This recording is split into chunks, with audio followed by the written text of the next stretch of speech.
قضايا هي وزيرك وزارة مدحتويدا وزيرك وزارة دلنيارada la taliyaha aynu caawa runtii halkan isaga dartii u fadhino agaasimaha guud ee ciyaaraha gudoomiyaha garabka dhalinyarada ee xildhibaanka golaha deegaanka dhamaan marti sharafta qiimaha iyo qadarinta mudan ee ka soo qayb gashay madashan assalaamu calaykum waraxmatullaahi wabarakaatu mahadnaq ilaahay baa walaalayaal mahadle marka koobaad oo isugu kan keenay madashan mahadnaq ilaahay kadib waxaan u mahadnaqaynaa si guud madaxweynaha jamhuuriyadda Soomaaliland oo isagu runtii siyaasadda xisbiga kulmiye ay ahayd in door muuqda oo taban laga siiyo dhalinyarada Soomaaliland talada dalka runtii siyaasaddaasi waxay ku timid xisbiga kulmiye siyaasaddiisu waxay tahay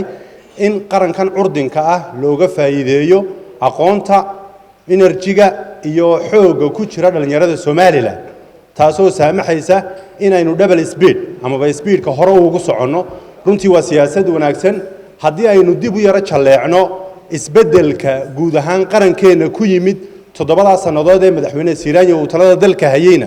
runtii dhalinyaradu door wanaagsan bay ku leeyihiin markaynu xaqiiqda xageeda ugu tagno runtii maxamed xato saaxiibkii waan hambalyeynaya waxaanan xasuusinayaa inuu ambassador dhalinyarada maanta u yahay kullay inta dawladda uga qayb gashay dhalinyarada ee xilalka dawladda ka haysa waxaan runtii guud ahaan ugu hambalyeynaya inay safiirro wanaagsan dhalinyarada ka noqdeen marka tadawur ama isbedel laga hadlay dhalinyaradu ay sameysay aadan xaaji cali waa asxaasta ugu mudan ee aynu runtii dhalinyaro ahaan ay tahay inaynu ku faano isbedel buu ku sameeyay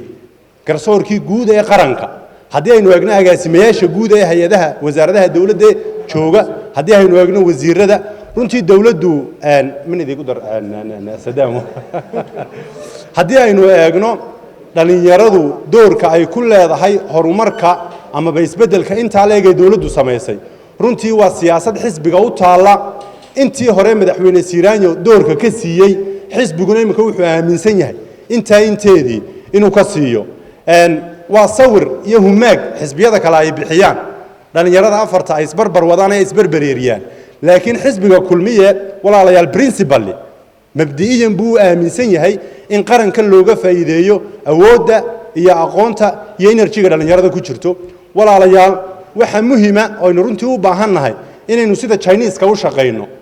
haddaynu bulshada reer Soomaaliland nahay amba Soomaali ahaan guud waxaynu shaqeynaa waa halgelin oo gelinka hore si qarankeena uu si hiigsiga aynu leenahay runtii uu inoogu midho dhalo waxaynu u baahannahay inaynu enerjigan iyo xooggeena uga faa'iideyno oo qaran ahaan balgelinkan hore aynu wax ka kordhino imka xukuumadda madaxweyne Axmed Siiraanyo 7 subaxnimo ilaa 2 duhurnimo ka dhigtay inaynu taana aragti ahaan bal intaynu iskaga nimaadno inaynu ka dhigi karno 7 subaxnimo ilaa 4 galabnimo si marka aynu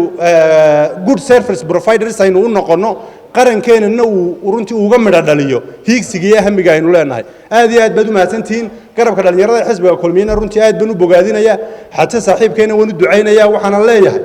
dhalinyarada safiirbad maanta ka tahay wixii adigu aad tarto ayuun bay dhalinyaraduna ku faydin doontaa wasiir dawlaha amnigana waan soo dhaweynaa aad baad u mahadsantiin injineer xuseen maadi buuni u mahadsan yahay halka daqiiqoona eexda ahina intaan isku galaaska nahay nin kale halka ma siiye waa mahadsan yahay xuseen